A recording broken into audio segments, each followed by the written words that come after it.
right, I see that we have some attendees coming in. Thank you for joining us.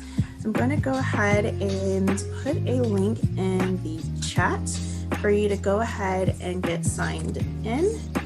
This registration is required even if you did the handshake pre-registration, and this is just so that we can verify that you actually attended today and follow up with resources, including the slide deck and the recording. So I'll just go ahead and retype that in the chat. There's a link to the Google form. Do go ahead and click on that, fill that out. That is encouraged even if you registered on Handshake, just so that we can verify that you attended today and follow up with resources. And we'll give a couple of minutes just to kind of let people come in, and we'll get started in a few minutes here.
All right, so thank you for those who just joined in.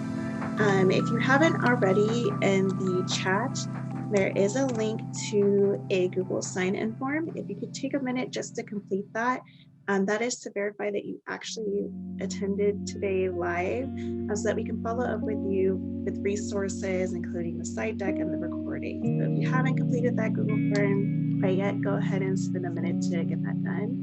And then we'll get started in just a minute here. I still see that there is quite a bit of folks coming in.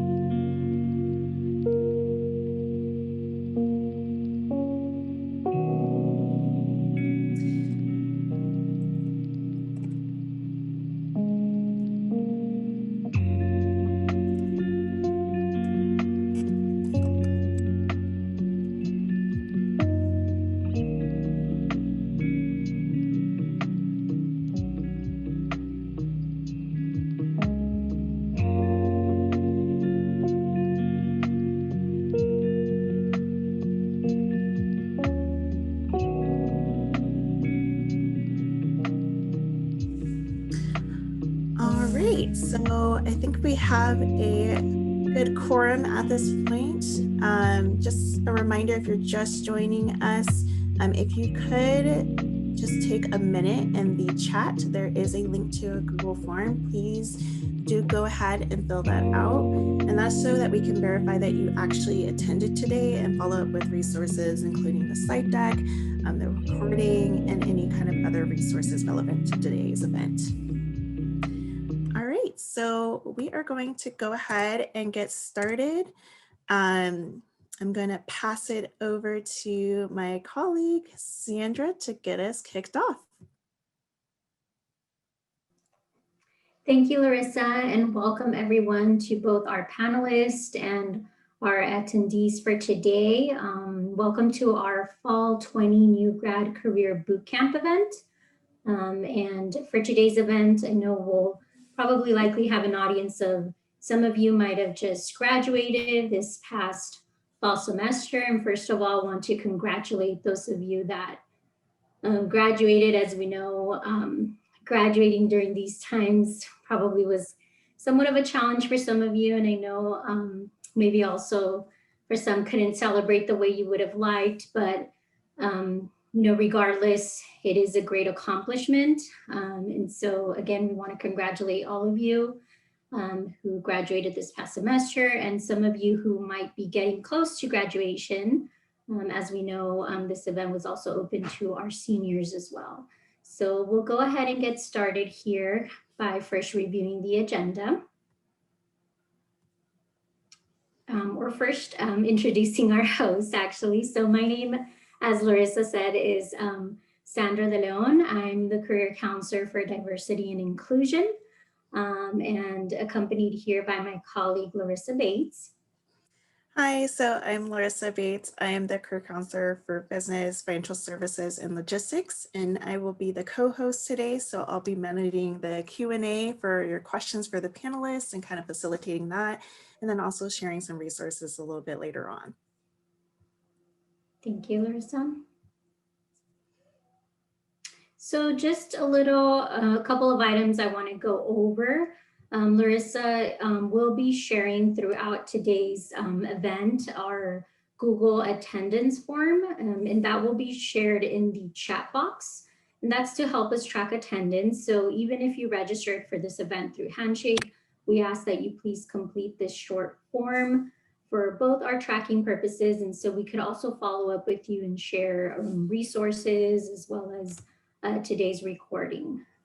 For today's session, it will all attendees' audio and video will be muted.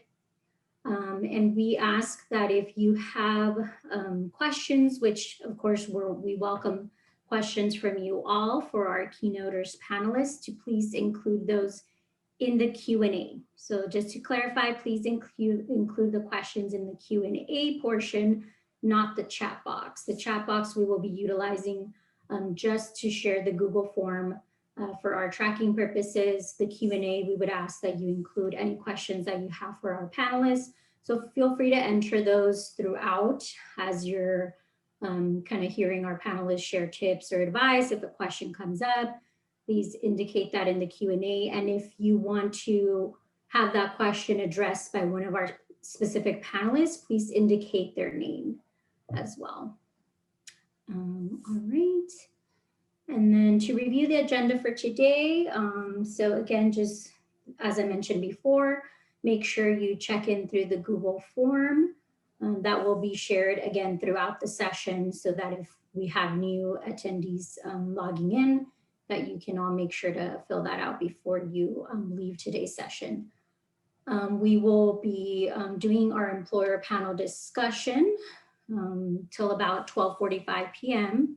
That will be followed with the audience Q&A, where my co-host Larissa will go through the questions that you all enter in the Q&A portion of the feature here. And then that will be followed by Larissa going over some Career Center resources and services that are available to you all.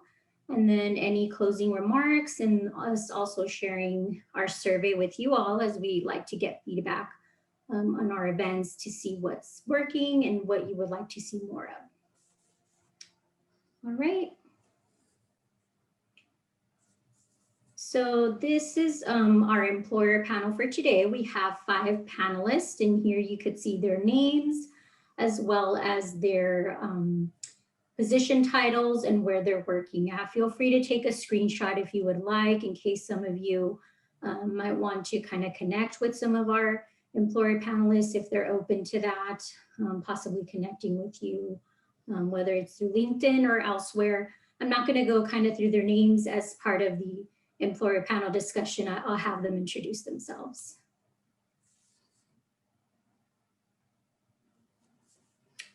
All right, so we'll get started with the employer panel discussion here. And for these questions, I'll be kind of calling on some of our panelists here to address some of the questions. But for the first question, I would like all of our panelists to kind of answer this question here. So I'm just kind of going to go by who I see first on my screen. So question number 1, please introduce yourself. If you can provide your name, your major that you graduated with, your job title, company name, and if you could briefly describe what you do in your current position. So let's get started with Toby. Hey, good afternoon, everyone. Thank you again for giving me an opportunity to talk to you all. Hope you all are doing well. My name is Toby. I am part of the HR team at Marvell Semiconductor. Um, my major, so before my major, I actually graduated from San Jose State back in 2010. And I did graduate out of the HR program within San Jose State. And I don't know how many universities, at least locally where we're based in, that have HR programs associated within the degree. But I did graduate with my HR degree out of San Jose State. As I mentioned, the company that I work for currently is a company called Marvell. It's a semiconductor company, also based in Santa Clara. My job title, I don't know if that's the best thing to say, but I'll give you my description of my job more so, is I manage the college program within Marvell. And what that comprises of is a combination of it's the hiring team, it's the recruiting team within Marvell. But within that group, we have a sub organization for college program, and it is a global function. And I manage that program and all the recruiting aspects around college program within Marvell. Great, thank you, Toby, for the introduction. I'll move on next to Keith. Hi, good afternoon, everybody. I'm Keith Lewis. I am a workforce development analyst with the city of San Jose. I am a two-time grad from San Jose State, doing my undergrad in finance, and I got my master's in public administration. Over at the city of San Jose, my job normally is to work on our pipeline programs, our college to career pipeline. So working with college students and getting young people interested in public service and working for the local government, seeing the ins and outs of how that works and educating people about what it means to work for a local municipality. But these days I'm part of our emergency operations center, which is an operation of about 700 employees that are responding to the coronavirus pandemic throughout the city of San Jose. So any emergency food distribution, shelters, testing, just about anything that you can think of that we've had to pivot to in the last 10 or so months, I've had some hand in. Thank you, Keith. And that just goes to show how this pandemic has had a shift, not only in our personal lives, but in our jobs or in our roles as well. Next, I'll go to Stacy. Hi, everyone. Thanks for having me today. My name is Stacy Caceres, and I'm a talent acquisition manager with Enterprise. I majored in liberal studies and graduated from San Francisco State. As a talent acquisition manager for Enterprise Holdings, which is the parent company of Enterprise Rent-A-Car, National Car Rental, and Alamo Rent-A-Car, I am responsible for doing all the recruiting for all the locations in the South Bay, along with Monterey County and Santa Cruz County. Great, thank you, Stacy. And next we'll go to Simba. Hi, everybody. I'm Simba Bologna, and I graduated from San Jose State too in public relations. And I think San Jose State has the second oldest PR program in the country. And I would imagine that that's still true. I was one of the first people to actually get a BS as opposed to a BA. They transitioned from a BA to a BS while I was there. So that means it was a long time ago. I'm a senior comms manager at Hewlett Packard Enterprise, or HPE, as most people call it. And my day-to-day responsibilities include being the comms champion for a particular program in our services organization, which encompasses creating messaging, providing strategy frameworks for internal and external audiences, as well as creating content. And I'm excited to be here. Great, we're excited to have you here, Simba. And last but not least, Janet. Good afternoon, everyone. I'm Janet Bastel, and I'm a campus relations manager with Lockheed Martin. And what I do is I help students transition from campus into career opportunities. I work with the 5 business areas that we have within Lockheed Martin to help you to understand what the opportunities might be available to you. That's what I do. Awesome. Thank you to all our panelists for the lovely introductions. We'll go ahead and move on to question number 2 here. So question number 2, what top tip would you recommend for students or recent alumni who are still working on their resumes to stand out in their applications? And for this question, I'm going to first go with Janet, if you can share any top tip here. So one of the things too, as you're working on your resumes, is what's going to help you to stand out a little bit more than somebody else is if your resume reflects the skills that are listed within the body of the job description that you're applying for, and making sure that that information stands out and is easy to pull out of your resume. So if an employer is looking for a particular skill, a particular programming, is again making sure that you're sharing that information. And usually looking at, when I look at a resume, I look at what's the top half of a resume, and the most important information should be within the top half of that. It's your calling card that gets me excited about why do I want to further look at the rest of your resume and then reach out to you to set up an interview. Awesome. Thank you, Janet. And glad to hear that, as those are common tips we also share with students about highlighting, their most relevant skills on the top half of their resume, and also reflecting skills based on what we see in the job description. So great tips there. Next, I'll move on to Toby for this question. Sure. I'll add on to a couple of things as Janet mentioned. Absolutely true. I don't know that there is a single formula, right? I think we'll all agree that there is no single formula for a resume, if that is a comforting sentence for anyone on the call here. But the other thing, and I really think, right, as far as the resume goes, I get a lot of questions about the length of the resume, the format of the resume. I think a lot of that is, it depends on the profession, the level of experience, the job, etc. So I think, again, there's all kinds of different ways to format your resume and what it should be. Going off of what Janet said, so let me just add on to my thoughts. And I think my first suggestion is, I think you all should really think about some of the key attributes that you want to highlight of who you are, right? So when you're thinking about that resume, what you have in front of you or what you've already been worked on, really look into it and think about, okay, is this going to show and represent who I am and what I'm trying to show? So my first tip to you or to think about is, think about what are those attributes that you want the resume to show and represent. The second thing is, again, going off of what Janet said, I think you also have to target your resume to different positions, right? So if you are applying to multiple jobs in multiple sectors and different functions, right, you really want to think about the job description, right? Like Janet said, make sure you thoroughly review the job description and make sure that it aligns, right? Doesn't necessarily mean that you make up things, but you have to make sure that your resume is aligned with the job, right? So think about that and try to really target each resume for the job that you're applying for.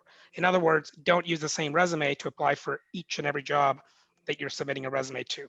And I think my third comment here, I read this earlier this week or last week on LinkedIn somewhere, is the term power up each of those sentences that you're putting in there. Meaning, if you're describing a job or a bullet point for a particular job, a project that you've done in class or within your program, think about how you can really elevate that sentence or try to make it stand out. Meaning, what did you do, how did you do it, and how do you show the results of your work within a quick summary within that job or the resume itself. So let me just repeat those 3 things again. 1, think about the key attributes that you want to highlight. What do you want to represent for yourself and what that resume should look like? Second thing is targeting a resume for the job itself. And the third thing is, again, powering up each of those bullet points based on what you did, how you did, and showing the results. Thank you, Toby. 3 great tips, and ones that also align with what we tell students, and definitely the importance of customizing that resume for that job description. And as you mentioned, really making those bulleted statements into strong accomplishments. Thank you for that. Next, Stacy, would you like to add to this question? Yeah, I was actually just going to bring up the accomplishment statements, as you're crafting your resume and, jotting down your work experience, right? Best practice would always be to include those accomplishment statements because for the most part, a lot of hiring managers are going to understand what duties are associated with your job titles. It's common knowledge that, for an example, an executive assistant is going to answer phones, manage files, provide customer service. So putting those statements as bullets on your resume is really just going to use up valuable space. So you want to show the hiring manager that you're results driven and really have the drive to go above and beyond the expected job requirements, right? And so, when I'm sitting down with students and, helping them craft their resume, I kind of give them an example of what an accomplishment statement versus duties and responsibilities looks like. So in a lot of resumes, I'll see, for example, someone saying that, they led a group of students for a volunteer project, right? And that would be considered one of their responsibilities. But to elevate that, right, I would tell students they could say something like recruited and managed a team of 10 volunteers to carry out a volunteer project at a local nonprofit that resulted in refurbishing a playground. And so that's kind of just to show how you can show that you're results driven, right? And help you stand out among all the other applicants out there. Thank you, Stacy, for emphasizing the importance of candidates not just listing their duties, but really highlighting their accomplishments and elevating those statements on their resume. For this question, last I'll go to Keith if you would like to add anything else. Yeah, tough act to follow. We've got a good crowd of panelists here. So I'll go for some of the low hanging fruit. When we're looking for interns, please don't have any typos on your resume. It is the fastest way to get it into the rejection bin. I know it seems so silly, but like missing the second T in San Jose State or something. It's so common as you're going in between different versions of your resume. If you're following Toby's advice and making multiple resumes for different jobs and you're copy and pasting to try to save yourself time, it's so easy to miss those little things. And as we're reviewing those, if I'm seeing a typo in the first half of the page, I got 17 other applicants for this position. And if you didn't take the time to check for typos, I'm probably moving on to the next one already. And it's harsh, but that's what it is, unfortunately. On a more positive note, something you can do to make your resume stand out and really be excellent is I hear from students all the time worrying about their lack of experience, right? I didn't have any professional internships. I've only worked these other jobs. Maybe I just worked at a coffee shop on campus, some kind of experience like that. It doesn't have to be work experience. You can showcase your skills through the schoolwork that you've done, the projects and the classes, and you should be keeping that updated as often as you can every semester, going back, thinking about the classes, thinking about your capstone projects, thinking about the group projects that you did, and translating those into accomplishment statements and putting those on your resume. And as you get more work experience, you can start to take off those school experiences. But as you're building it up in the beginning, you have 4 or 5 classes a semester to draw from. And that can give you a wide breadth of experience and skills and challenges that you can put on your resume to show the different things that you are good at and that you've accomplished in your time in school without ever having to step into a real job. Thank you, Keith, for mentioning that. I know often as career counselors, when working with students, we often see that students might miss that piece of including projects. Because they often think, well, I was required to do that for a class, right? It was part of my academics. But I think it's good for them to hear from recruiters like yourself that you all actually value seeing that and that it's still relevant experience to include. So thank you for that. We'll move on to question number 3 here. So for question number 3, any advice or tips you would give to students searching for jobs or internships given the current health and economic situation? I know this is particularly probably a question that is on many of our students are alumni minds. So for this question, I'll first go with Simba. Sure.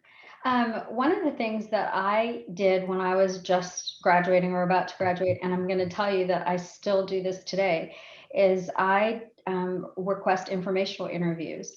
So that's not I use it as a networking tool. It's powerful, and it's surprising how many people don't do it.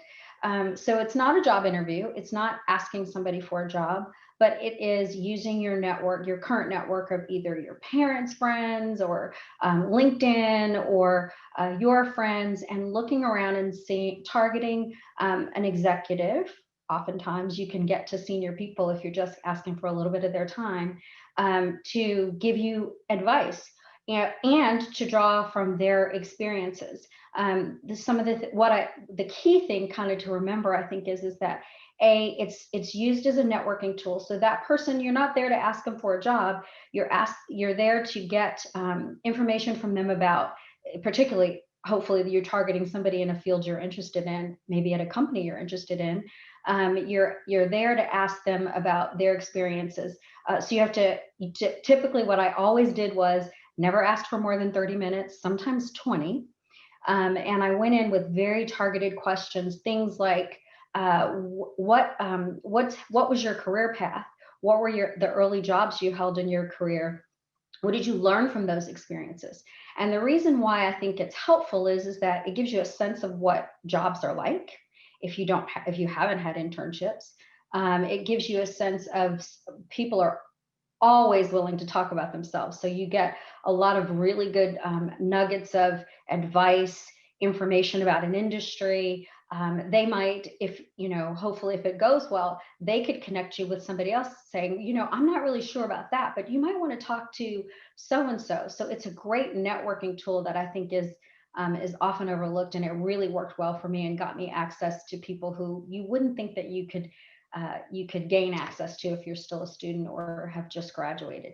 So that's my advice. And I am a firm believer in taking any and all internships that seem remotely interesting, because that's a way to learn about different kinds of work environments. And it's also an opportunity for you to determine, quite frankly, some that you don't like, or a job that you may not actually, you thought was one thing, but then when you got some on the job experience didn't turn out to be exactly what you thought it was.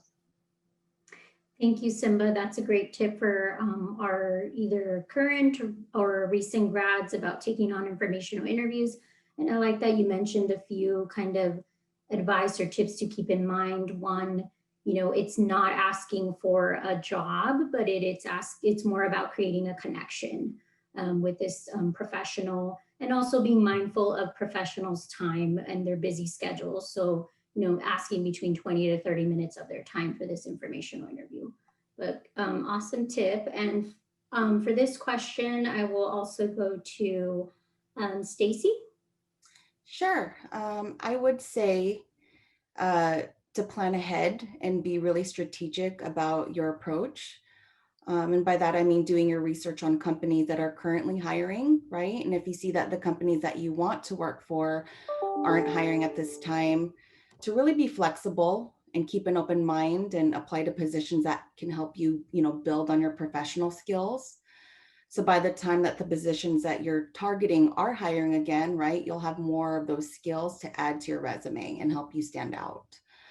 The other thing is to take advantage of, the online courses on LinkedIn to help you develop more professional skills, and to also be patient and persistent, right? Job searching is a job in and of itself. So really, being disciplined and setting aside, a dedicated amount of time each day to focus on your job search.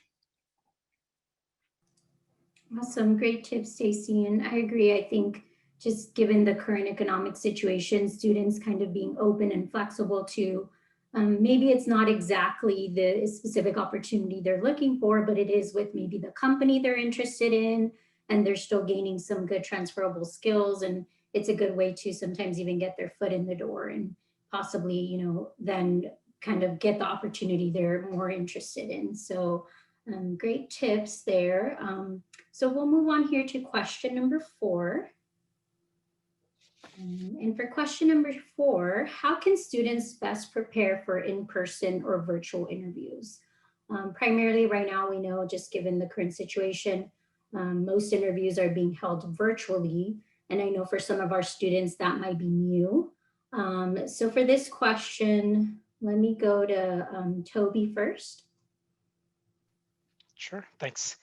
I'll start by echoing what Stacy just said, or part of that, which is I think you need to do some research on the company itself. And I would particularly suggest, one of the things you can do is follow the company or certain individuals within the company itself on their LinkedIn profile, particularly the company, right? When there's news or information that is out there that they're sharing, or if it's individuals that you're following, they may have an update on the company or something else that I think could be relevant for that interview that you are planning for, right? So you can certainly think about that. And the other thing I would add in here is that when you do send invites, I would strongly urge you all to make sure that it's more of an authentic invitation, right? Not just clicking away. And a good tip to that is if someone is, again, posting something um, on LinkedIn or a social media channel like LinkedIn, follow up if you have a particular question and be genuine about that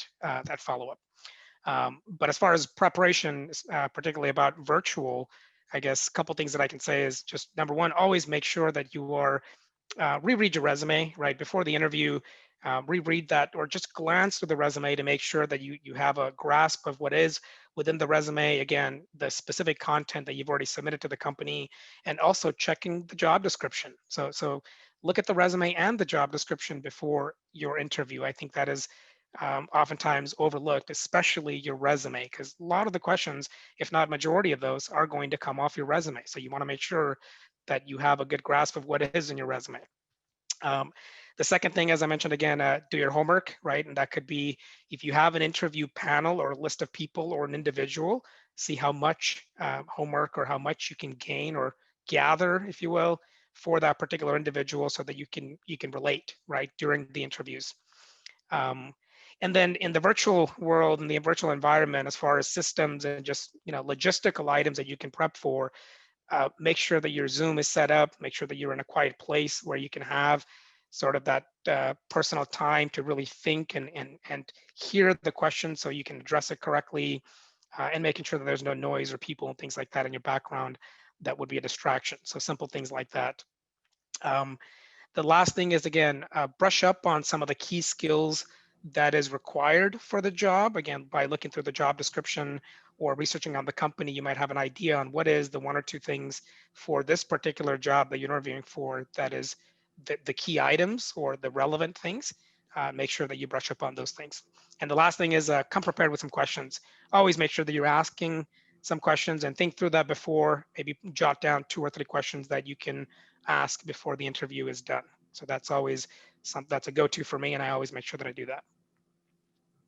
Awesome. Thank you, Toby. So some of the things I heard that you shared some tips here was making sure to review prior to the interview, their resume and the job description, kind of seeing what matches you see there so you could speak to that in the interview, making sure you research the company ahead of time, also the people possibly that are going to be interviewing you. Some other items too is, making sure to set up your virtual studio ahead Correct. of time. And I think the last one you mentioned there was Questions. Questions. Yes, thank you. Making sure you go prepared with questions to ask, because they will ask if you have any questions. So thank you for that, Toby. Next, we'll go to Keith for this question. Great, thanks. Yeah, I'm going to echo what Toby said about prepping some questions. At the end of every interview, we always leave time for students to ask questions or for candidates to ask questions. This is your number one time for you to show off something that the employer didn't ask about in your interview, right? Did you prep something really great or have a project that you worked on that you didn't get a chance to share because it didn't come up naturally in the interview? Well, you can bring that up in kind of a backwards way by asking them a question that gets them to start a conversation, which lets you share more about the work that you've done. So really think through those questions. One of my favorites that I get asked by, I especially work with interns. I'm using student interns as an example. But one of my favorite questions I've been asked by an intern was, hey, 6 months down the line when this internship is over, what's going to make you think back on it and say, this was really successful, or that was a really great intern? Right? It's like, man, it put me on my heels for a minute during the interview. I was like, I'm going to need a minute to think about your question. I'm not prepared to answer right now. Can we have a follow-up interview next week where you interview me? So having those kinds of questions prepared shows that you're thoughtful, shows that you're thinking a lot about this position, and that you've put a lot of thought into not just this position as a whole, but what your life would look like 6 months down the line if you got this position. And that shows a lot of initiative to me as an interviewer, and it's going to make me think more highly of you. Another thing, just in general, is have your stories and examples ready for different types of work. Think about the projects that you've done, think about the work that you've done, think about past jobs, and prep those stories ahead of time. Practice them in the mirror, practice them to your roommates or to your family at dinner time. It's the pandemic. They can't escape you right now. They're probably starved. I mean, they're starved for content, right? We've all watched everything on Netflix at this point. So practice your job interview skills with them. Make it a fun time with your friends and family. It'll just to get that practice in, telling those stories and giving those examples. And then lastly, here in the virtual environment, make use of the platform, right? This is the best time to utilize a different format of interviewing. You can't tell I have my notes right here, right? And so if you're in an interview situation, you can have notes written up of different examples. You can be prepared to help battle some of those nerves of going into an interview. Just recently I was sitting on a panel. I was just observing. I wasn't even the interviewer, but I could tell that one of the candidates was fairly nervous and had that anxiety about interviewing, which is very common for new grads or for seniors interviewing for a position. But she had notes ready and had them behind her computer, and you could tell she would look up to read it and then would come back. And I don't see that as a bad thing. That's a great thing. You went the extra mile. You printed out notes. You prepped your environment to give you an advantage when you knew that something was going to come up that might throw you off your game. That shows me that you're determined and you're really excited about this opportunity. You're going the extra mile to get prepared. Thank you, Keith. Those are some great tips, and I'm glad you shared a little bit of the positivity side of having virtual interviews, right? Making sure students could use the opportunity to, sometimes when we have an interview question, it's helpful to, jot it down, because we might forget, especially if it's like a two-part kind of question, and some questions could be a little more long-winded that we get. And then also making sure to have those specific stories and examples, because recruiters don't just want you to mention what skills you have, but they want you to be able to provide a specific example to showcase that you have that skill. So great tips. For this question here, last I'll go with Stacy. Sure. Just to kind of piggyback off what you were saying, Sandra, as far as, giving specific examples when you're in the interview. I like to, tell people that are interviewing, going to be going through interviews, to really think about the STAR method, right? Just to help them kind of formulate their response. And what the STAR method stands for is situation, task, action, result. So being able to tell the hiring manager what the situation was, right? What action steps you took to resolve the issue, and really what was the end result, right? Because at the end of the day, you're trying to show that you're results driven. And oftentimes, I'll interview candidates and they're not very specific, or they generalize their responses. But, if they really focus on the STAR method, they're able to be more specific and really share the outcome or result, which is what we as the, interviewers are looking for. Thank you, Stacy. Yes, definitely something we also recommend to our students, making sure that you're explaining what the situation and task is, but also focusing even more so on your action and then your result of what the positive outcome of that work was. So thank you for sharing that method with our students. And before we move on to the next question, I just want to remind our audience, if you have not done so already, to please make sure to fill out the Google link attendance form that is being shared in the chat. And that is for our tracking purposes, but also to follow up with you and share any resources as well as today's recording. The other thing I want to mention is please make sure if you have any questions for the panelists to enter that in the Q&A feature of the webinar. And if you want that question addressed by one of our specific panelists, to make sure to include their name on it. We will have time after this panel discussion for the audience Q&A portion. So please, this is your time to kind of get any questions that you have answered. If something comes up as we're engaging in these questions and dialogue, please feel free to enter that question in the Q&A. All right, moving on to question number 5. What are some strategies or tips that you recommend for students to stay motivated during their job search? So we know that these are difficult times. A job search during normal circumstances could be frustrating. And as Stacy said, it's kind of a job in itself. So we understand for that for our current students or recent alumni, it's even more of a challenge. So kind of any tips that you all have, maybe some strategies you utilize to stay motivated during your own job search here. So for this question, I'll first go with Janet. So one of the things is when you're thinking about putting your strategy together, and how do you stay motivated? Because you've now applied for 25 jobs and you feel like your resume sets you up the best for that position and opportunity. Is don't get discouraged, because I like to equate searching for a job, interviewing for a job. It's kind of like being on a reality show in some respects. And some days you look at, who are the candidates that are on The Voice, and you're like, oh, I'd never turn for that person.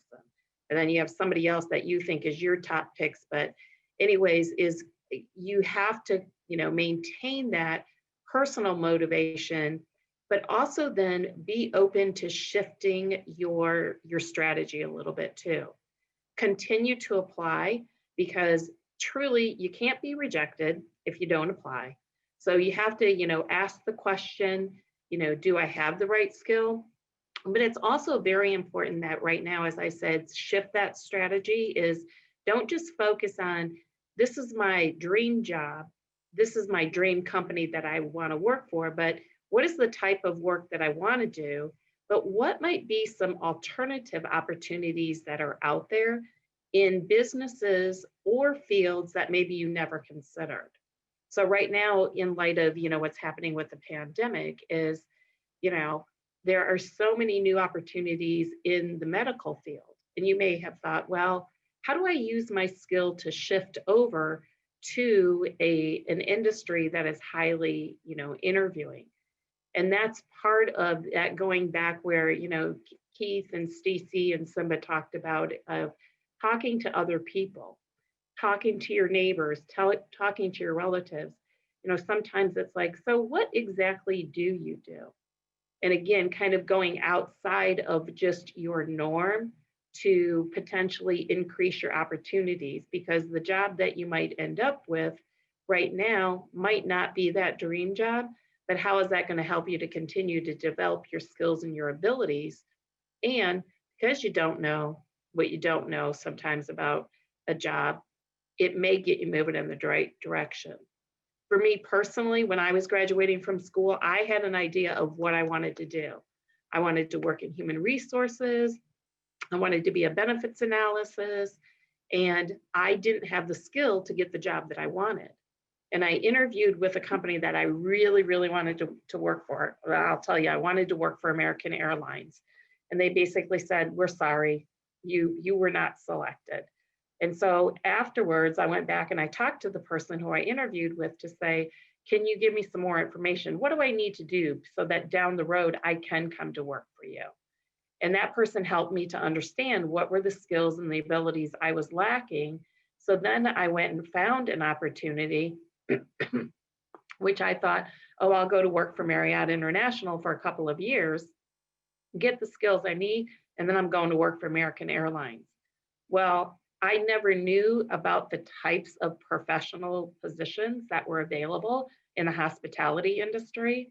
And I spent 34 years working in hospitality HR, which is where I honed my skills. And now I've taken those skills from the hospitality business of working in HR, working in university relations, and taken that over to the defense industry. Defense was not something that I know technically about, but using those same skills. So again, keep an open mind about how you're searching and what you're searching for.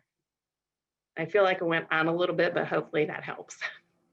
No, that was great, Jenny. I completely agree. I think about, especially during this time, for students to kind of stay open-minded, and kind of what I'm hearing from what you're sharing is also, having those alternative options, and having kind of a plan B, right? Possibly even a plan C, especially during this time, and kind of thinking about, well, maybe, like you said, this is not my dream job, but am I still going to develop skills or be able to make connections and network with people that can, get me to that role that I do really want?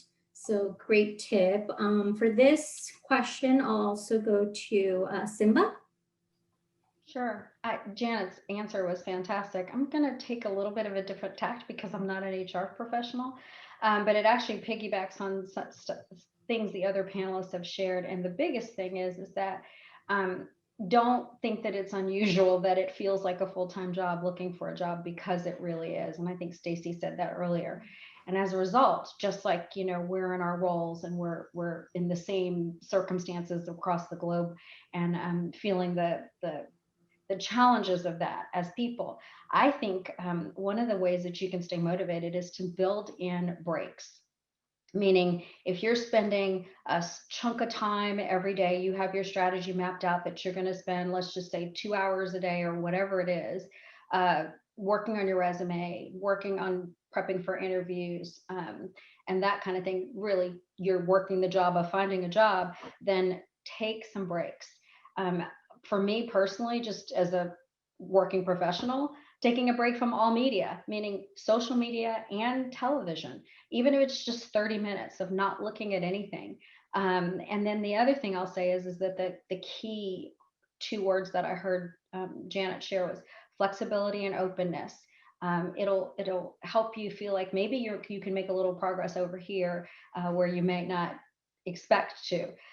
One more thing I'll say is that, and I wish I had looked up the statistic before we started, but the thing about taking breaks is that there was a study done of executives, and they found that a certain percentage of them, like a ridiculous amount, I won't make up the number, but a surprising number of executives had their best ideas in the shower. So this idea of disconnecting from what you're doing and focused on and concentrating on and going off and doing something else, whether that's taking a break from all media, whether that's getting outside in nature or whatever it is, something may come to you. An idea may come to you to tweak your resume. An idea may come to you for questions that you're prepping for an interview for. So that's my best advice to stay motivated, is allow yourself the space to definitely take a break from it, because I don't have to say that we're in challenging times, and looking for a job in these circumstances is challenging. So allow yourself some built-in breaks to do fun things. Definitely completely agree, Simba, with that tip. And I think it's part of also kind of keeping that balance and continuing on, right? Sometimes we need that break. And as you mentioned, many of us are spending long hours in front of a computer screen. So sometimes, we need to take that walk or go out in nature and get kind of rejuvenated, and maybe then come back to the task at hand. So thank you for that reminder. And then for this question last, I will go to Keith, if you would like to add anything else. Yeah, I'll keep it short because I know we're starting to run over a little bit here. Shamelessly, I'll say connect with me on LinkedIn and read my article about this because it's more in depth than the answer I can give here. But use the power of your personal network, right? You know a lot of people in your life that have been doing amazing things for many, many years, and you might not be utilizing them as well as you think. And the other part of it is you have a lot of friends who probably know you very well and have seen how you work and have seen how you've grown, and pester them like, what am I good at? Right? What do you see me doing? I got my start in higher education and have bounced around from higher ed to working with grade school kids in administrative ways, all the way up here now into government work. And so I've bounced around a lot, and it's all because other people told me, hey, I think you'd be really good at this. I think that you should go and talk to this person. And then it starts with a conversation with somebody, and they're starting something new, and it's really exciting. And they asked me to be a part of it. And that's how I got where I am. And so don't be afraid to reach out to other people. Involve other people in your job search. It doesn't need to be a super isolating kind of event. You know, I'm sure you have channels in which you talk with your friends online. So, you know, hop into a voice chat in Discord, start sharing your screen while you're looking for jobs, and play some music and have some people tune in and chat with you and keep you company while you're doing it. And that kind of just bouncing ideas back and forth could actually come up with something that you would never have thought of on your own. Thank you, Keith, for that. I think, you know, involving friends or other coworkers or colleagues in the process could also definitely be motivating as well. So that concludes our employer panel discussion. Thank you all for your amazing tips and advice to our students and recent alumni. We greatly appreciate that. As we know, they're going through this process of likely applying and looking for opportunities. So now we will transition to the audience Q&A portion, which I will have my colleague Larissa facilitate that piece. So I'll pass on the virtual mic to her. All right, thank you so much, Sandra. And again, if you still have questions, feel free to go ahead and throw those in the Q&A. We will get through as many as we can today. So I pre-apologize to anyone if we don't get to your question, but we are going to take note of these and we'll try to follow up with as many of you as possible. So with that said, just a reminder for the panelists, if you would like to answer any of the questions, if I could have you just raise your hand, that way I can see which one of you kind of wants to take the question. And if possible, just in the interest of time, I'll probably just keep it to one or two panelists responding, max. Apologies, my voice is already dying from today. Just one or two panelists max to answer each question so we can get through as many as possible. All right, so the first question that I see in the Q&A is about cover letters. And I'm really excited to see that because we haven't had a lot of, you know, tips or advice around that thus far. So the question is, do they need to be included in every application you send out? And is there any advice that you would share on writing those cover letters? So any of our panelists want to take that question, please raise your hand.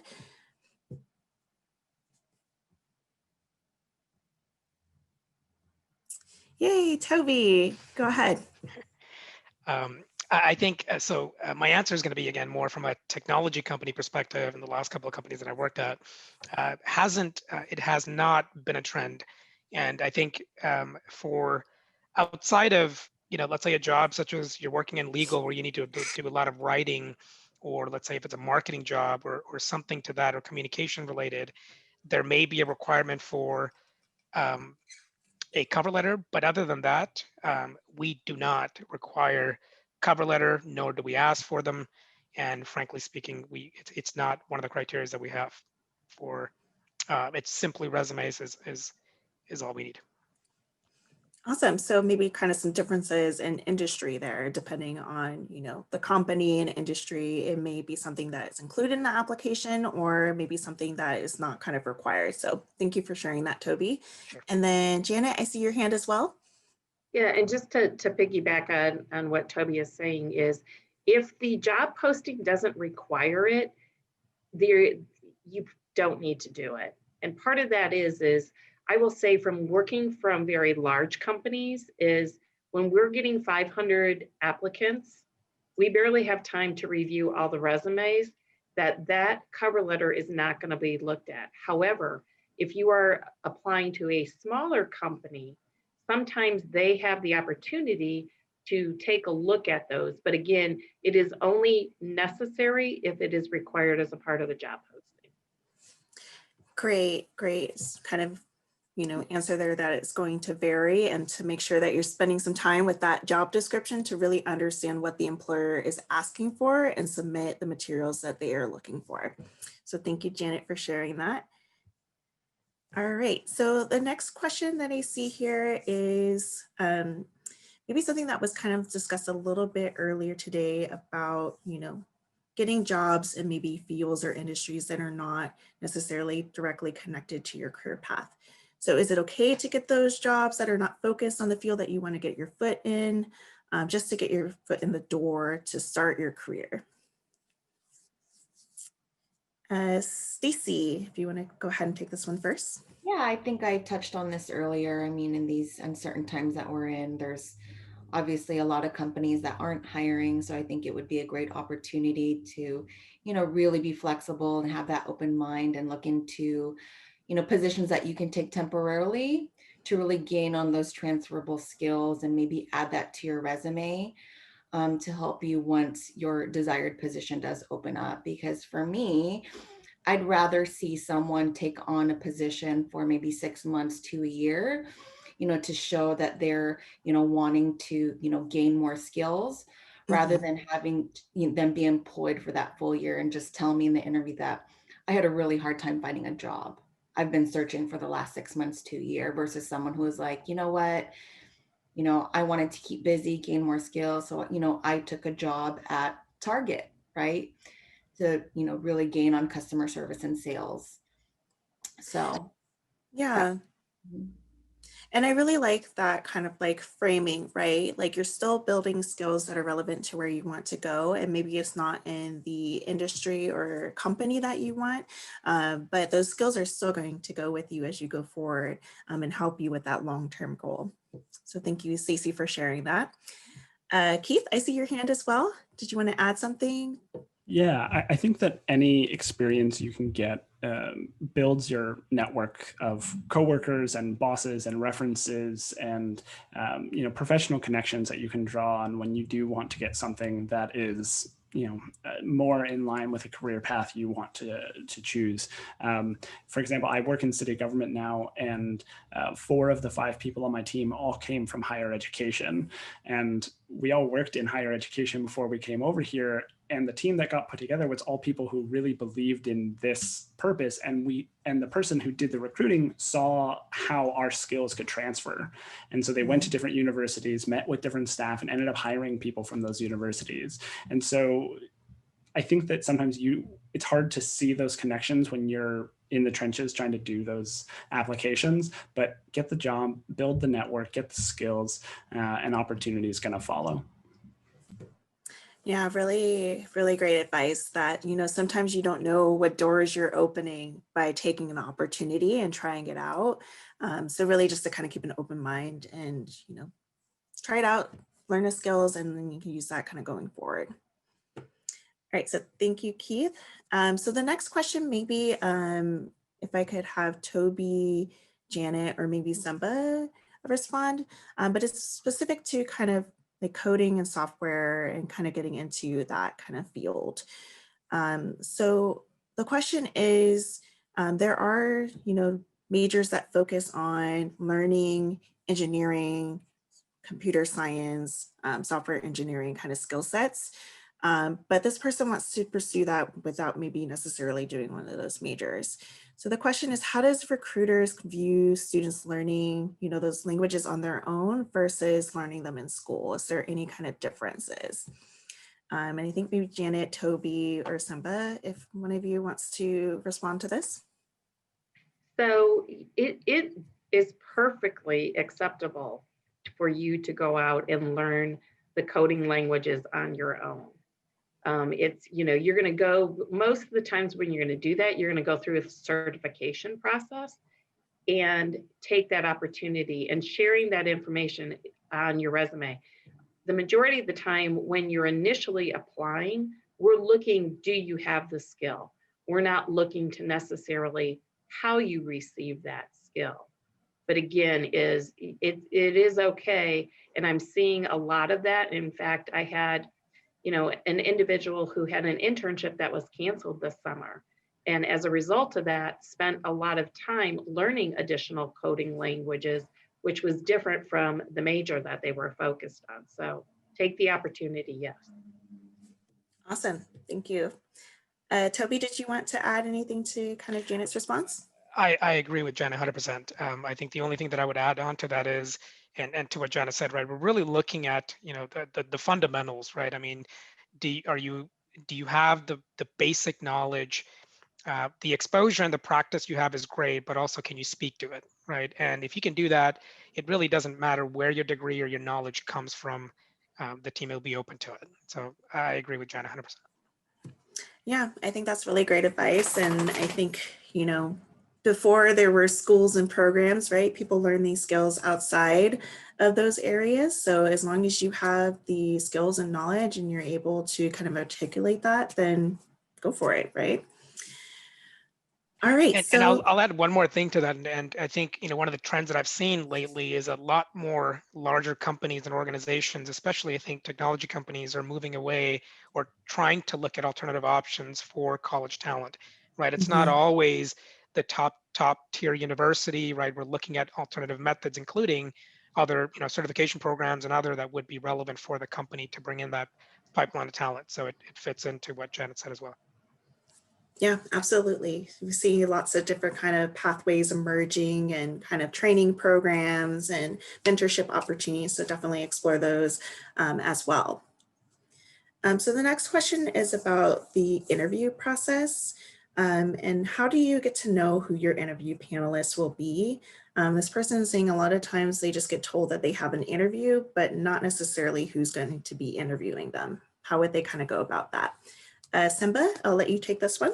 Sure. I think it's perfectly acceptable to ask whoever's setting up the interview the names of the people who you're going to be meeting. I mean, it would, if they're not willing to give you that, it's like being invited to a party and not being told who the people are or who the host is. So I think that that's perfectly an appropriate thing to do. And then the thing to do next would be to look on LinkedIn for sure, to see if you can find those people. Google them. You can even start with just simply Googling them, because if they're an executive, they might have a presence outside of LinkedIn or including LinkedIn. So a part of that, doing your homework and learning a little bit about that person. And it could be that you find out that they went to the same school as you, and then there's an immediate connection. So I think it's asking whoever's setting it up, can you please tell me the names and titles of the folks that I'll be meeting? And also another thing to understand is how long you'll be meeting with each person, because that'll help you with your prep. Yeah, great tip there to also ask for the time frames, right? So you kind of have an idea, like if you're meeting with someone for an hour versus 30 minutes, that might tell you how many questions that you might want to prepare for that session. So great tips and advice, and definitely, encouraging all of you students, if you don't know who those interviewees are, just go ahead and ask, the person that's setting up the interview, and they should be able to provide that information for you. All right, so the next question is for Toby, and it's specifically about, for our alumni. So as a recently graduated student, do you accept those candidates for internships? So unfortunately for Marvell, the structure for our internship program, there are some criteria associated with it. And one of them is if you are taking on an internship at Marvell, you have to be an existing or current students, meaning currently enrolled. So if you do, and if you have graduated already, again, speaking on behalf of Marvell, we would not consider someone that have graduated for an internship.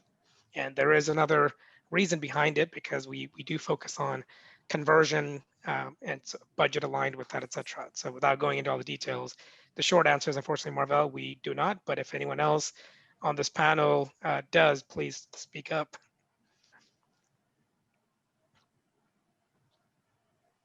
So I think it's fairly common that most programs do not take recent grads, or if they do, it's within that 6-month window, like post-graduation.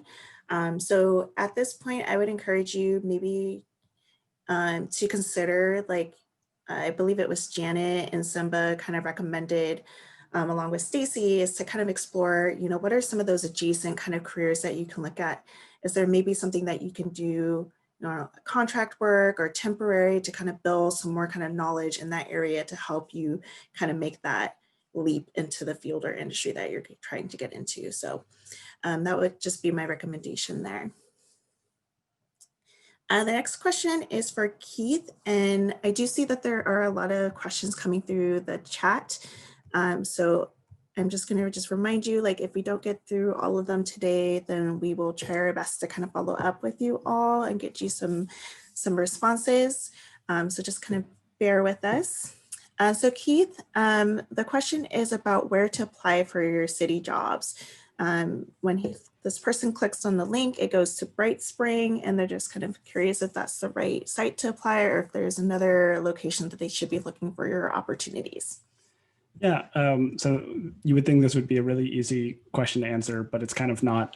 We have a decentralized HR in the city of San Jose. We have upwards of 7,000 employees, and we have 30 people in HR. So we have HR staff within each of the larger departments that handle that. So it really depends on the position that you are looking at. The centralized jobs are going to be from a platform called Taleo, and I recommend going into Google, typing browse city jobs, city San Jose careers, and it'll land you on the Taleo page, on the landing page for our website. Those will be for generic city jobs for most of the departments. If it's something specialized, like with our sworn opportunities like police and fire, or with our executive positions, those are going to be a little bit different, as well as our student positions are going to be posted directly on directly on Handshake. So go to Handshake if you're a student looking for a position. If you want to find me on LinkedIn and message me about that particular job, I can help you out with that one. Awesome. So utilize Keith as a resource. So definitely reach out to him on LinkedIn if you have some questions about the process. And that's part of why we have a lot of employers and alumni here today, is to kind of help you all with supporting your kind of launch at this point. So definitely feel free to kind of take advantage of those connections. So I'm just going to kind of skip around because I do see some themes that are popping up. And the first one is about applicant tracking systems. So they understand that bigger companies might use these systems to kind of pre-screen incoming candidates. Do you have any tips that would help candidates get past that first ATS screen? And maybe Janet or Stacy might want to take this one. Stacy, go ahead. Sure. Yeah, there are a lot of companies out there that use those automated applicant tracking systems to scan through hundreds of resumes. So in order for your resume to, I guess you would say, not get lost in the black hole, just make sure that you are, keeping the format simple, right? And making sure to really review the job description and include keywords, from the job description to show that, you're actually qualified for the position, right? And that you have the skills that are needed for the job. But I would say that resumes that have, if you're applying for a sales or customer service position and, you have a really fancy resume with all these graphics, like sometimes those get lost in the shuffle. So unless you're applying for, graphic design role, I would probably, try to keep your resume simple, format, one page, and then include those keywords. Yeah, definitely great tips and advice there. Spending some time with the job description and maybe highlighting those keywords and key terms and making sure that they are included on your resume, because that's really what the software is screening for. And then Janet, did you want to add maybe some additional tips and advice to that? Well, just definitely to piggyback on what Stacy said, in the fancy, artistic type of resume that is going into the big ATS systems, it doesn't translate well. So use that standardized format for those particular systems. And then when you're looking at a job posting, it'll generally say required skills. And again, don't assume that they're going to pick out the required information, that you may have used different words.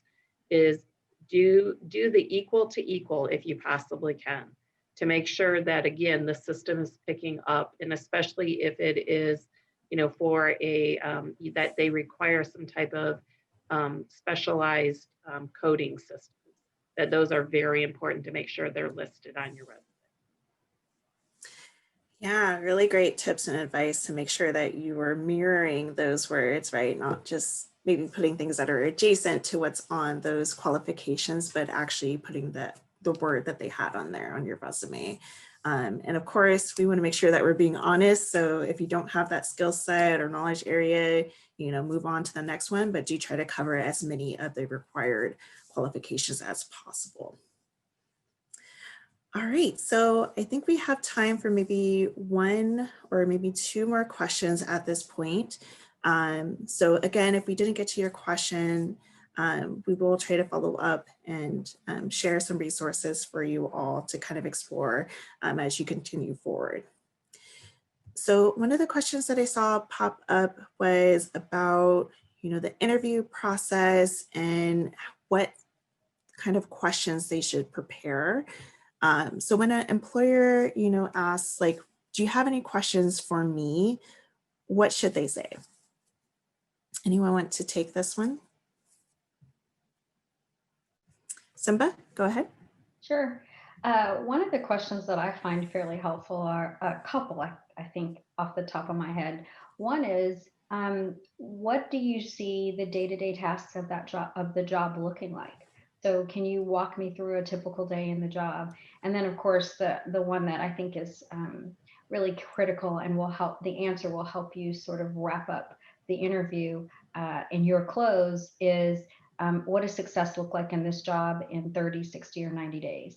So you know right away what the interviewer sees as a measure of success, and you can, when you're closing out, giving your selling points and saying, I want the job, you can touch on those particular areas.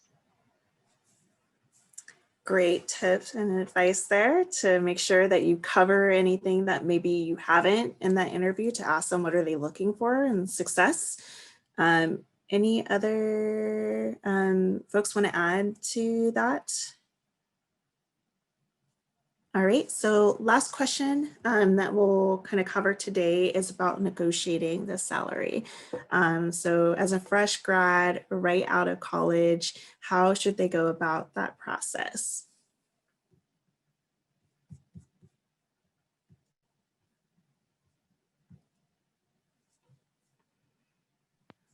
Toby? I'll give it a try.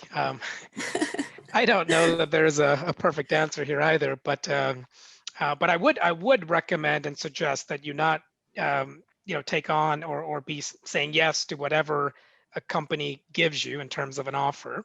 There's always room for there's always a little bit of wiggle room. I promise you, there's always room for a little bit of wiggle room. But I think it's the approach, right? You have to be careful in how you ask. You want to make sure that they know and that you're clear that this is the job that you want, and communicate that well before you think about going into the negotiation part, and have some expectation, right? I mean, I think, meaning if you're way off, right? If you've gotten a number and you were thinking a number that is way off from what you anticipated, again, you got to come to a point where make it reasonable, be clear, be honest, and just have an open conversation with the recruiter or the manager. But again, I think the key is you got to be really careful in how you approach it. Make sure you start by saying you're really interested. Hey, thank you for the offer. Really excited. Whatever else you want to throw in there, but also make sure that you communicate it clearly and well. I think that's the key. But know that there is absolutely wiggle room in there. Yeah, and I think also just to kind of add to that, Toby, to know your industry. Some industries like are kind of open to negotiations. Government roles, typically there's a little less kind of room there because there's very strict kind of guidelines as to what levels you are at. So just make sure to kind of do your due diligence and your research to make sure that what you're asking for is reasonable and fair. So Glassdoor, pay scale, right? Utilize all those resources to find out like what the common, numbers are in that, role title, and is it equitable to what you're being offered? And then Janet, did you want to kind of add a couple more things to that?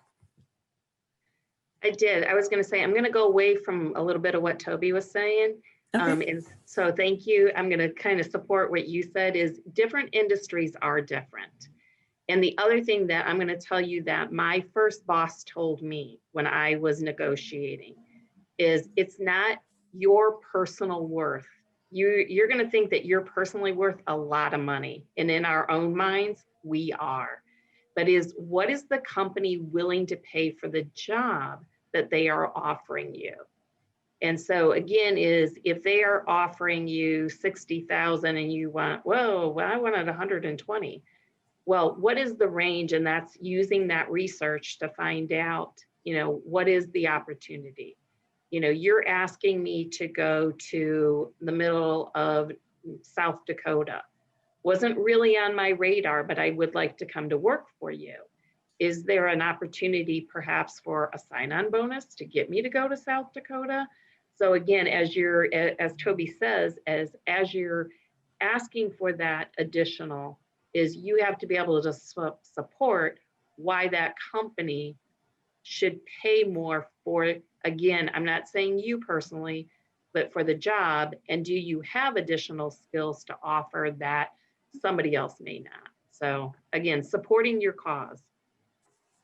Yes, great advice. You kind of have to, make your case and have your research to kind of back it up and support that, based on that industry or that company's kind of standards, that what you're asking for is appropriate for the role. So great advice there, Janet. All right, so that is actually going to wrap up our panelists and audience Q&A portions. I know in this digital space, we can't exactly give you all a round of applause as we normally would do, or standing ovations, but just know that we really gratefully appreciate you all sharing your stories and your advice and your tips to our students. And we are grateful for you joining us today. If you would like to stick around and kind of hear the rest of the presentation, you're more than welcome to, but if you have to head out at this point, you're more than welcome to do that as well. So just, virtual round of applause. All right, so moving on, at this point, we are going to talk about some of the resources that we have for you all as San Jose State students or recent grads to kind of take advantage of.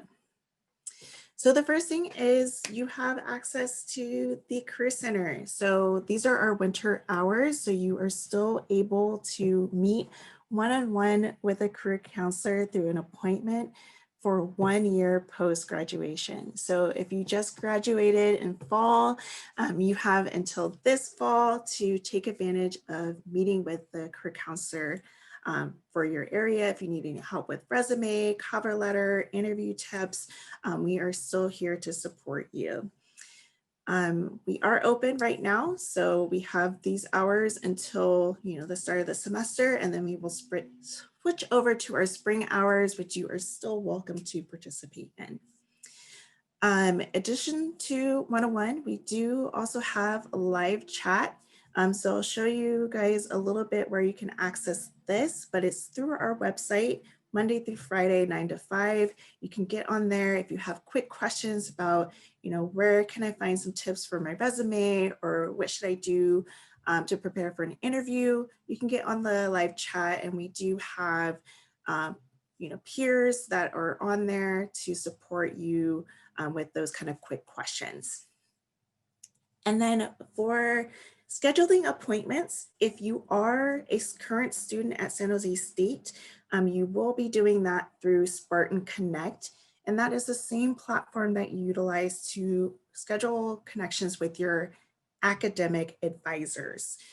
So instead of picking academic, you would just pick career as the topic for those appointments. And that is how you would get connected with myself, Sandra, and the rest of our career counseling team. If you are a recent grad, so congratulations, you have just wrapped up your studies in fall or even summer 19. What you can do is, if you would like to meet with a career counselor, you would just email careerhelp@sjsu.edu to go ahead and get that scheduled. Okay, so just make sure that you understand, based on where you're at in your journey, how you would kind of go about getting connected with us. The other thing that we have available is our Career Center apps. So hopefully all of you are familiar with Handshake at this point. That is where you hopefully registered for today's event. You can also find jobs, internships, other employer connection events on there as well. For our alumni, you have access to this for 1 year post-graduation. Just keep in mind, some of the events are not going to be open to alumni. So do make sure to kind of do your due diligence to kind of read through and make sure that you're selecting events that are still open for alumni. Also, you have access to SJSU Squared. So one of the things that came up many times throughout our panelist kind of conversation today was connecting with people in industry, doing those informational interviews. So we actually have a platform where we have alumni and other career professionals that have volunteered to do those quick 20 to 30-minute career conversations and kind of help you with your journey. So I would encourage you, if you're looking around and you don't know a lot of people in your field or industry, this is a great place to kind of get started, to start building some connections. Focus 2 is really designed for career planning. So if you are still kind of unsure as to what your next steps are, it's a great resource to kind of explore from your major, what are some of the potential career pathways, and there's also assessments on there. So if you would like to take those and learn a little bit more about your work self, you can do that as well. Big Interview is a great resource if you are getting prepared for those virtual interviews.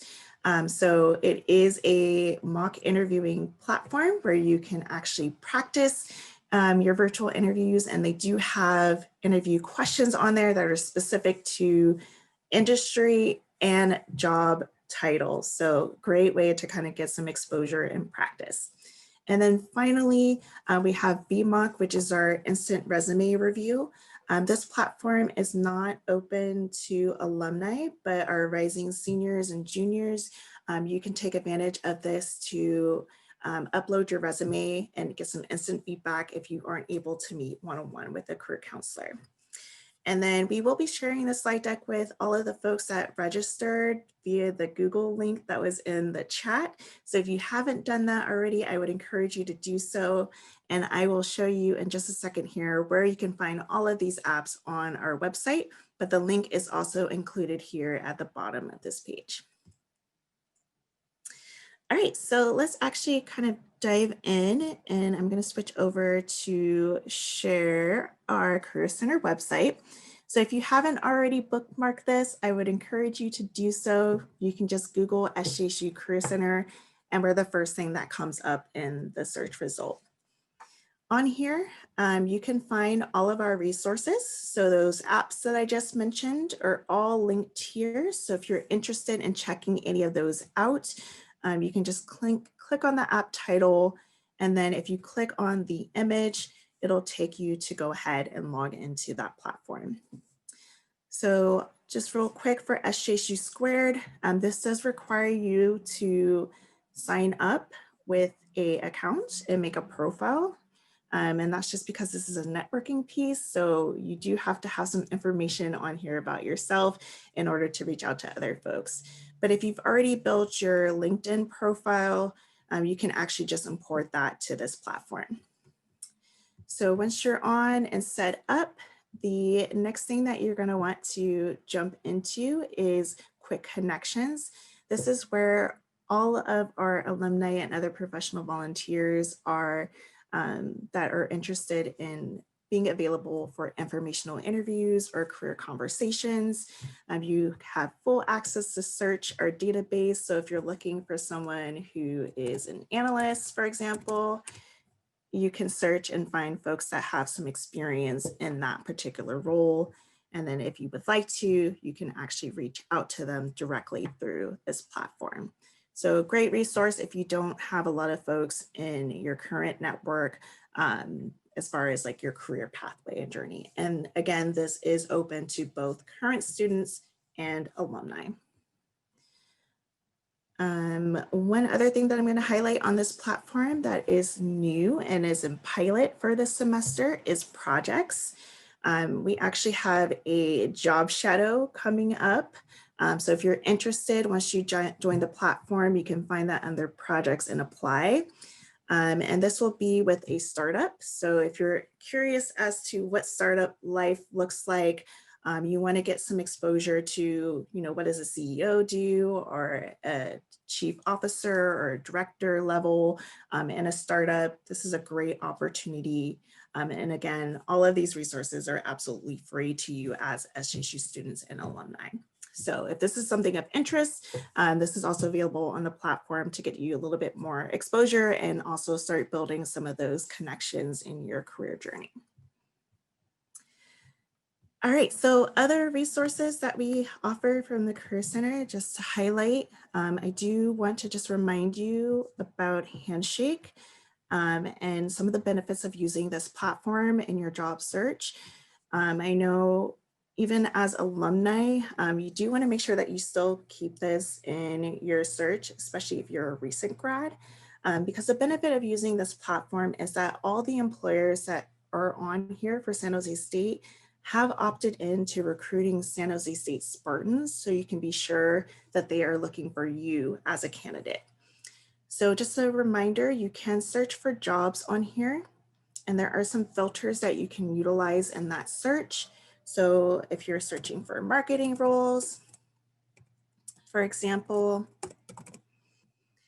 you can put that as a keyword. You can search for internships, full-time work.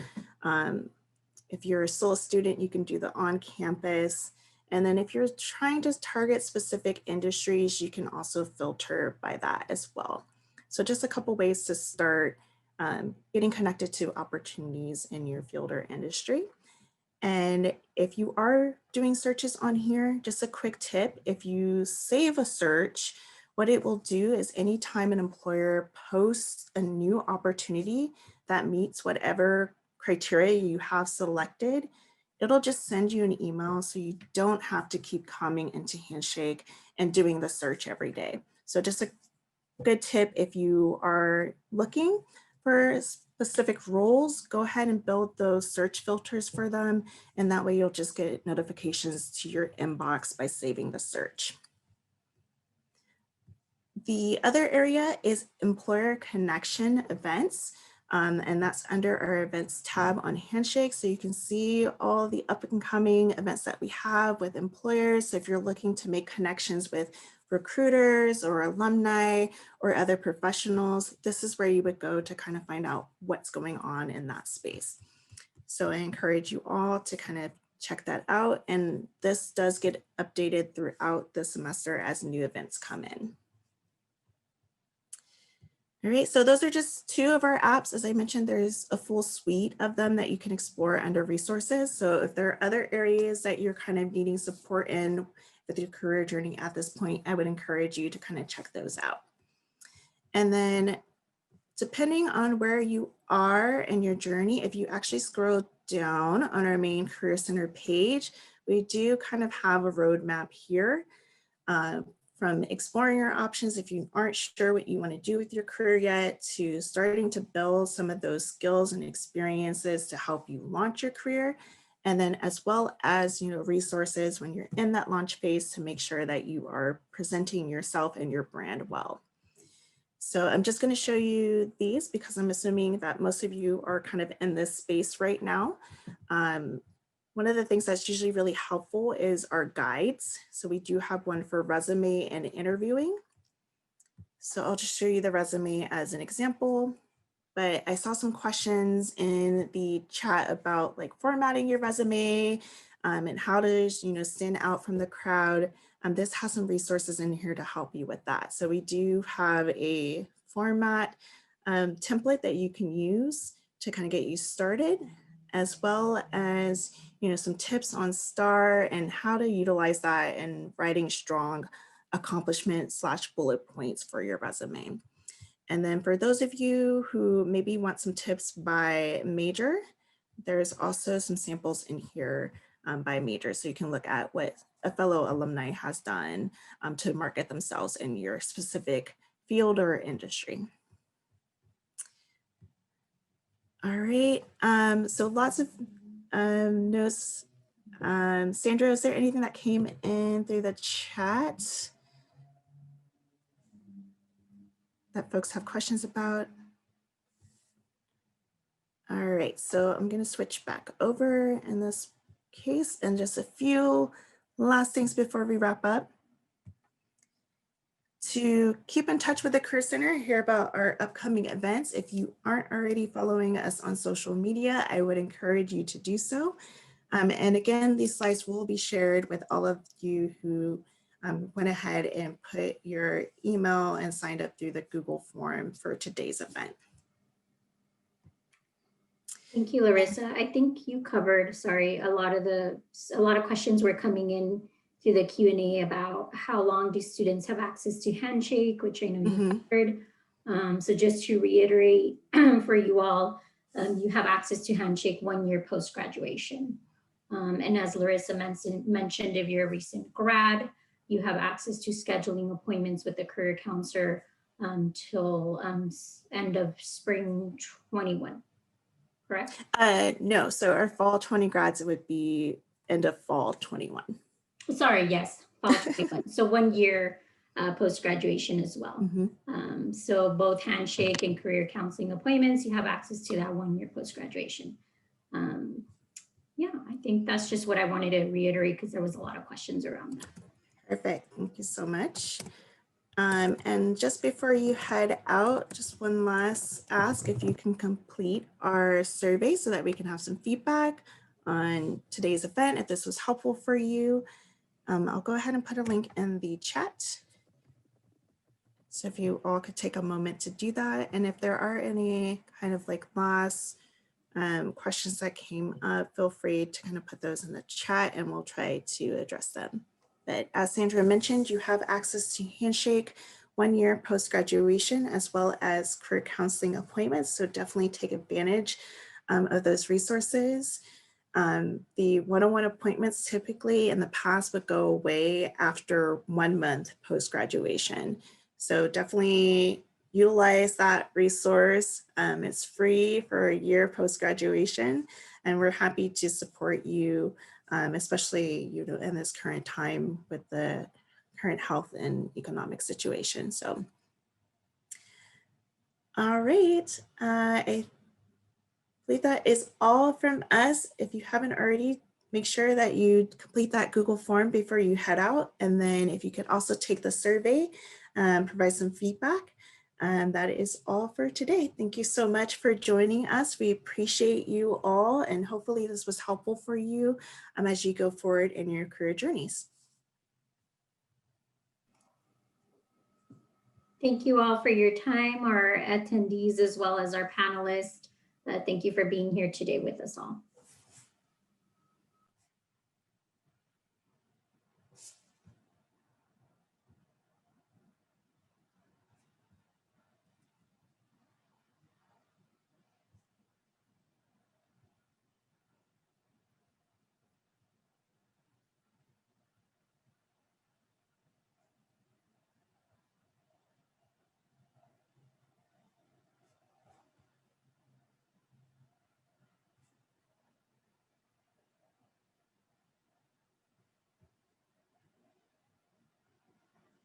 All right, thank you all again for joining us. I don't see any last questions coming through, so I'm going to go ahead and end the event.